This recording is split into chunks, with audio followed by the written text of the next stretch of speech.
Em nome do Pai, e do Filho, e do Espírito Santo. Amém. Meus queridos irmãos, o Evangelho de hoje parece ser um sucesso clamoroso de Jesus. Jesus começa a realizar os milagres e agora as pessoas vão ao encontro dele. Jesus se retira então em lugares mais desertos, mais reservados, até que finalmente as pessoas são uma multidão tão grande que quase conseguem esmagá-lo. No meio destas pregações em que Jesus entra numa barca para pregar para as multidões, também os demônios, estão lá. Jesus expulsa os demônios e eles já começam a, aspas, trair a identidade de Jesus, ou seja, começam a revelar a identidade de Jesus. Tu és o Filho de Deus.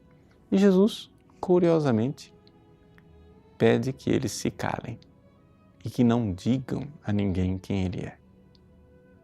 Como nós podemos interpretar este Evangelho? Bom, vejam só. A primeira coisa que nós precisamos entender aqui é que o que Jesus quer de nós é a fé. Mas a fé é uma realidade que cresce.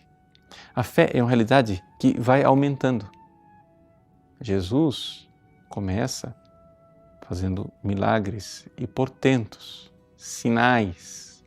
Esses sinais eles têm uma finalidade, fazer surgir e brotar a fé nas pessoas.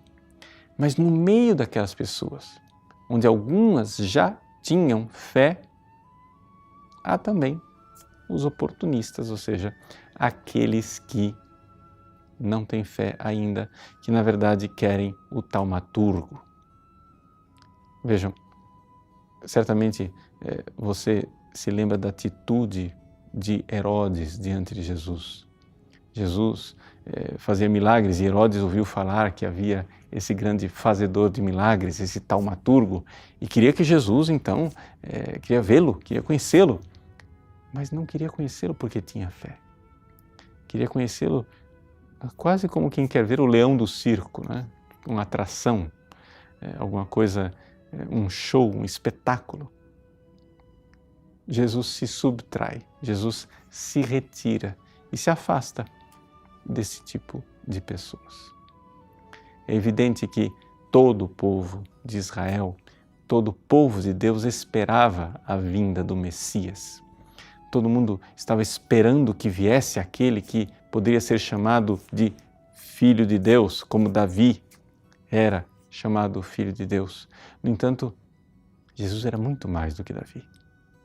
Jesus não era o Messias esperado. Jesus, na verdade, era o Messias surpreendente. Porque ele vem de uma forma completamente diferente daquilo que as pessoas esperavam ou imaginavam. É por isso que é mais importante o que Jesus diz e ensina do que os sinais que ele realiza. Os sinais realizados por Jesus eram, na verdade, pregações práticas que precisavam ser interpretadas, precisavam ser compreendidas. E Jesus aqui está lutando com uma possibilidade muito real, a possibilidade de que a sua mensagem seja pervertida pelos demônios. É aqui então que nós nos encontramos diante de um grande drama do cristianismo. As coisas de Jesus, a sua mensagem, o seu evangelho pode sempre ser pervertido, pode sempre ser mal interpretado. Nós estamos aqui num estágio da pregação de Jesus em que ele ainda não conta com os seus apóstolos e os seus fiéis, com uma fé profunda e verdadeira. A fé deles ainda é muito pequena, engatinhando. Era muito possível que esta fé fosse arrebatada pelas mentiras do demônio. E é por isso que Jesus manda os demônios se calarem. Jesus não precisa que os demônios sejam os intérpretes dele. Será Jesus a interpretar quem ele verdadeiramente é. O Evangelho de Marcos irá nos conduzir até a famosa passagem da profissão de fé de São Pedro.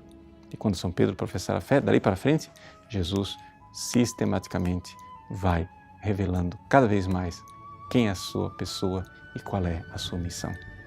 Por enquanto, peçamos então a Deus que faça conosco aquilo que é o mais necessário. Aumente a nossa fé. Deus abençoe você. Em nome do Pai, e do Filho, e do Espírito Santo. Amém.